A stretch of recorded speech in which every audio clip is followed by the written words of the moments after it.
President Trump has revealed the context of the letter that former President Biden left to him. This is a Fox News exclusive, and let me put this into perspective. There have only been 7 presidents that left a letter to their predecessors, 6 who left a letter to the opposite political party.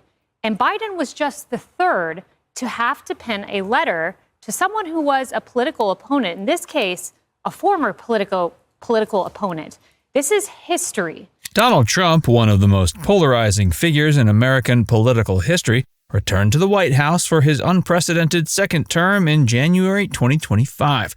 As 47th President of the United States, his return brought renewed scrutiny to the traditions of the presidency, particularly one quietly powerful ritual, the letter left by the outgoing president for their successor.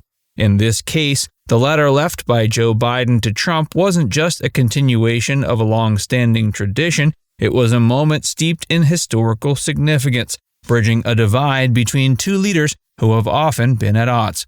Trump revealed the contents of Biden's note, describing it as very nice and inspirational. Today, we're diving deep into Biden's words to Trump, their significance in the grander tradition of presidential letters, and the rich history behind these handwritten messages of transition and unity. Biden's words, a message of steadiness and hope. We saw the other night, on Monday, just a few minutes after President Trump returned to the Oval Office, I asked him if the president left him a letter. He hadn't checked yet. He opened up the drawer. We were only able to see the outside of the envelope that said 47.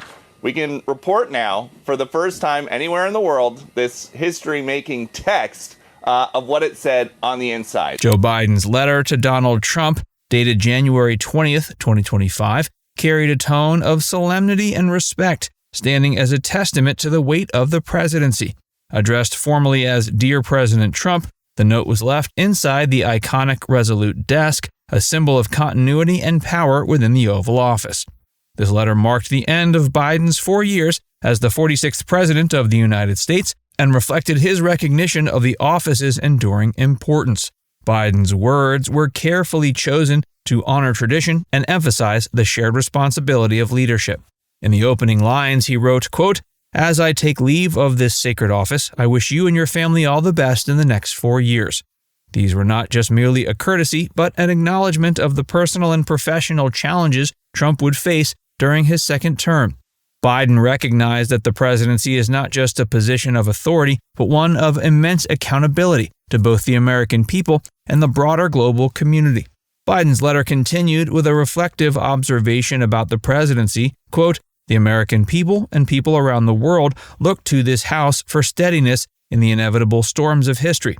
This statement encapsulated the idea that the White House represents more than a political agenda. It's a beacon of leadership during turbulent times. Biden's tone conveyed a sense of humility as he acknowledged the trials that come with guiding a nation through challenges both foreseen and unexpected. The letter concluded with a heartfelt blessing. May God bless you and guide you as He has blessed and guided our beloved country since our founding. This closing remark echoed the sentiments of presidents before him, drawing on the deep historical and spiritual roots of American leadership. Biden's words reminded Trump of the broader purpose of the presidency to serve as a steward of the nation's ideals and to inspire hope in its citizens. Trump's reaction to the letter revealed a rare moment of appreciation for his predecessor. Initially unsure if Biden had left a note, Trump discovered the white envelope addressed to 47 while signing executive orders.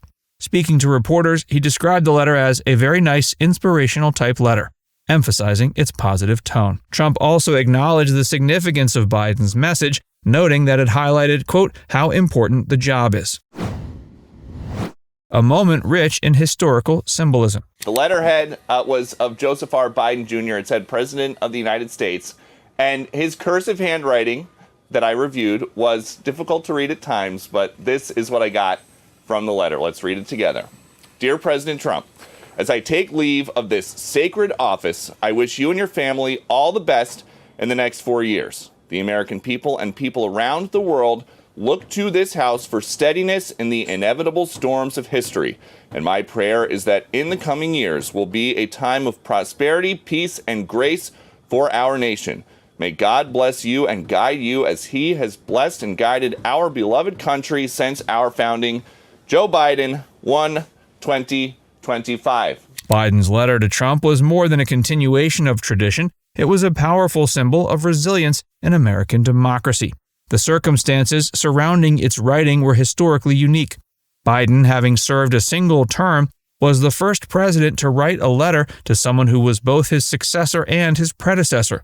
Trump's return to the presidency as the 47th president following a non-consecutive term was the first such occurrence since Grover Cleveland in the late 19th century. This unusual dynamic underscored the complexities of modern American politics. Biden and Trump, often viewed as ideological opposites, represented a deeply divided electorate. Yet, Biden's decision to uphold the tradition of leaving a letter reflected his commitment to the continuity of governance. The letter also highlighted the enduring principles of the office. Biden's acknowledgement of the Oval Office as a place of steadiness in the inevitable storms of history served as a reminder of the shared burdens of leadership. This statement spoke to the challenges faced by all presidents, from economic crises to geopolitical conflicts, and the expectation that they must rise above partisanship to address the needs of the nation. Trump's reaction to the letter further emphasized its significance. Despite their political rivalry, Trump expressed gratitude for Biden's gesture, describing it as a positive for him in writing it. This moment of mutual respect, however brief, was a reminder of the values that unite leaders who have occupied the highest office in the land. The exchange also reflected a deeply rooted tradition of peaceful transitions of power, a cornerstone of American democracy. It was also a reminder that the last transition, from Trump to Biden, was not a peaceful one, with the January 6th attack on the Capitol and President Trump refusing to admit his loss. Tradition meets transition, the origin of presidential letters. The tradition of leaving letters for successors began in 1989, when President Reagan wrote a note to Vice President and successor George H.W. Bush. Reagan's letter, though brief and lighthearted, carried a profound message of encouragement.